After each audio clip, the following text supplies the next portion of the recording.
Well, I think that might be a little too much, but I moved here. I told in detail on some, but I decided to erase a lot of it because I really thought it was a lot of things that people might not be interested in, about the 10 schools I went to all over California and Oklahoma and what all I've done, but I decided that might be boring, but I just wanted to say that I was glad that my last move here was when I was a junior in high school, and I got to finish high school here, so that was a good move. We had lived in California and a lot of places out there and in northeast Oklahoma, and when we were in California, Daddy worked for the Donald McDouglas Ranch.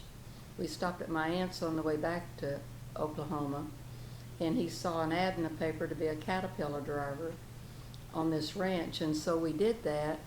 And he told my dad when we left to come back. We kept starting back to Oklahoma and didn't make it for 2 years, but anyway, he told Daddy, he said, if you ever need anything, you call me and I'll help you. So when we came back here, and they opened the Donald Douglas aircraft, I think it was the second opening after the war, and Daddy called or wrote to him, I don't know how he contacted, but they hired Daddy before the plant was even open. So that was a good move for all of us. We got to stay in Claremore till he retired and had a good retirement.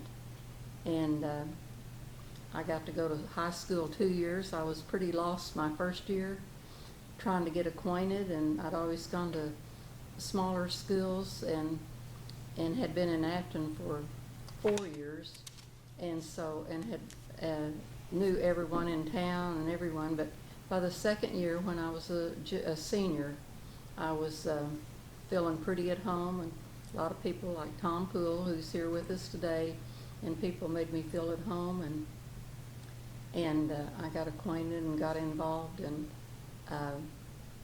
that's when I came to Claremore. About my parents, because they were Claremore people too, and had lived here after we got here till they died, both of them.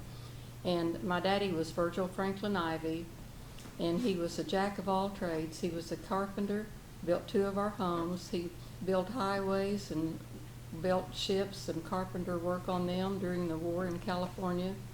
He was a wonderful gardener. After he retired from Douglas, he went to work for the city of Claremore as the manager, or the Director of Parks and Director of Parks and Recreation. And with his knowledge in carpentry, he was able to repair a lot of the buildings in Claremore that the city owned, and repair the roofs, and had men that worked for him, and he oversaw all of that. That was a wonderful job. And then he also knew how to fix all of the parking meters for the city of Claremore. So that was his little hobby night job. I think he did some of that. And he was very active in our First Baptist Church. He was deacon in the church, and he taught for several years, taught boys, and he loved his family, and he especially the grandchildren, Carol, Max, Johnny, and Jeff.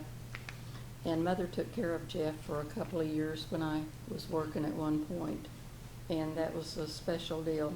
My mother was a homemaker from the word go. She was a wonderful cook, a housekeeper, a seamstress, and she made all of the homes, which were a lot. When you go to 11 different schools, you can imagine what she had to do to make our homes cheerful during the Depression, because you didn't live in the best houses in the country, but she made them all just look good and smell good, and her cooking, and she was just a wonderful mother. And she taught Sunday school at church, but she loved more than anything being with her family and taking care of her grandkids.